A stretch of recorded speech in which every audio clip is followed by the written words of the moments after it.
said, I am Asian and my name is Micah, and I work with high school students usually. So tonight I'm excited to be here because I enjoy working with middle school students.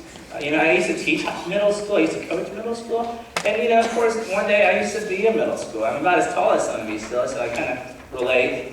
But some of my fondest memories are still in middle school. I still remember my best friend Steve. We'd always, every Friday night, rent a bunch of video games and we'd rent a bunch of movies, and all we do is just stay over, watch games and videos till like 3 in the morning, eat all the popcorn we want, and then by 12 o'clock the next morning we wake up and we kind of do it over that same night.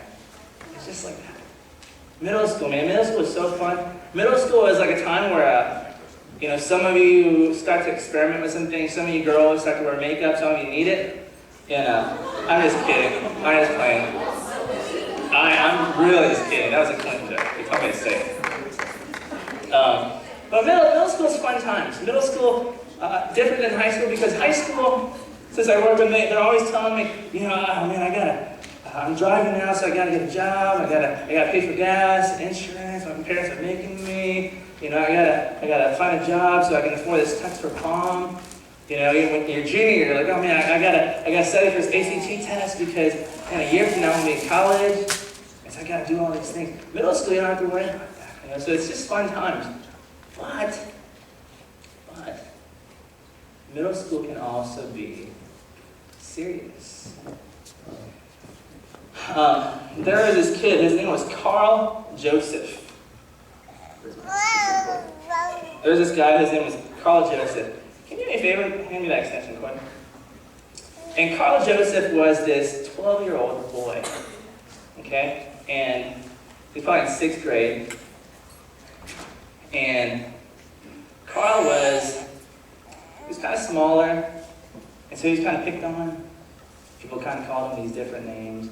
These are names that probably, if we're being honest, all of us in here have used at one point or another. They're names that it wouldn't be appropriate for me to repeat here at church, and it really wouldn't be appropriate for you to repeat either. But, Carl Joseph was called this over and over and over. He'd be picked on in the lunchroom, he'd be picked on the bus, he'd be picked on even in the classroom. Sometimes he'd be picked on in the classroom, and even his teachers would laugh at him because it was just Carl would kind of shrug it off like it was no big deal, and the teacher would laugh too, and kind of get everyone kind of settled down with all those giggles, and he was always the butt of the jokes. Carl was. And no one ever knew what was happening. And outside, he was portraying that he was this happy kid still, that happy 6th grader that was playing football. But inside, inside his heart was like shrinking, just falling apart, Those little jabs that we don't think matter. But it's all going down to this one kid, Carl. And his heart was just, it was dying. April 9th, 2009, about a month ago. Carl Joseph wakes up, and he starts looking around his house. He picks up this shirt, kind of tugs on, pulls on it. He's like, this is not going to work. Finds this towel, he looks at it, this is not going to work either. He goes out in the garage,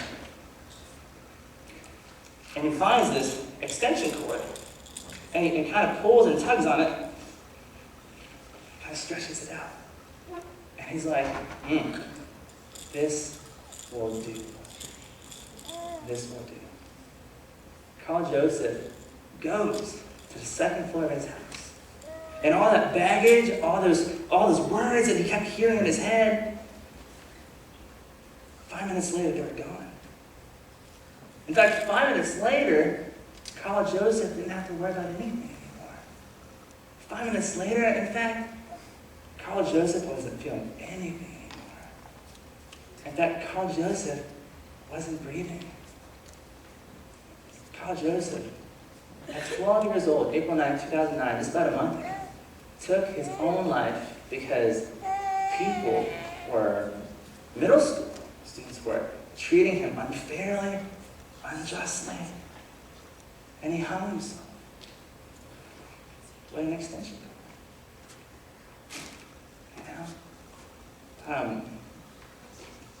The jokes stop, the tears started to flow.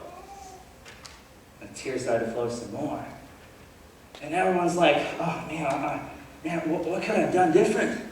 The what if started coming out. Like, what if I would have just stood up for Carl Joseph? And when these guys were picking on him and hurling all these comments, what if I would have said something?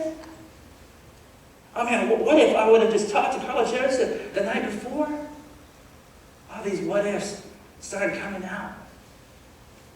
Oh man, what if I would have invited Carl Joseph to church because he was dealing with all this stuff, he had all this baggage? And what if I took the time to actually find out? What if started coming some more? What if the people in middle school that he went to that call themselves Christians, those who follow after Jesus Christ, what if they looked like Jesus and acted like Jesus? Those are the what ifs that were just happening, I heard about these two guys. These two guys were going back and forth, arguing what Jesus looked like. They were like wondering, is Jesus black or is he white? And they kept going back and forth, back and forth. It just so happened they died on the same day. Tragic boat accident. So it just happened, one of these guys asked this angel, hey, is Jesus, is he black or is he white? And just as he finished that sentence, Jesus comes up walking behind him. And Jesus is like, buenos dias, amigos. And so, but jokes aside, what happens, what if we looked more like Jesus? And what if people around us could see Jesus through us? Or better yet, what does that even look like? What does it look like to do that? And if we did, can you imagine what would happen? If we did, maybe your circle of friends around you would be looking different.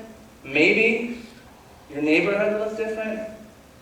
Maybe that back row would look different. They need to look different. I'm just kidding. Maybe your schools can look different.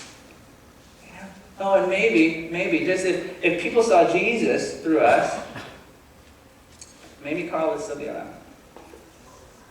That's a pretty big deal. So tonight, if you allow me, I want to show you guys what that really looks like. What it really looks like if we call ourselves Christians, what God really wants from us, what God really wants us to show others. And I want to do that, if you'll let me. Okay? And today I want to show you guys in this verse in Micah, verse 6-8. Go ahead and put that slide out if you could, please. Kind of what God says. And I'll just read it. So listen. God says this, He has showed you, oh man, what is good.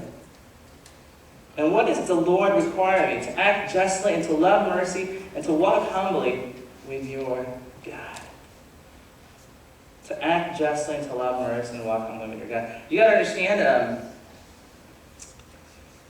if who here has a boyfriend? A what? A what? Boyfriend? Okay. Who's been going out with their significant other for longer than 2 months? Daniel, put your arm down. Yeah, 2 months. What about, let's go with 3 months. Yeah.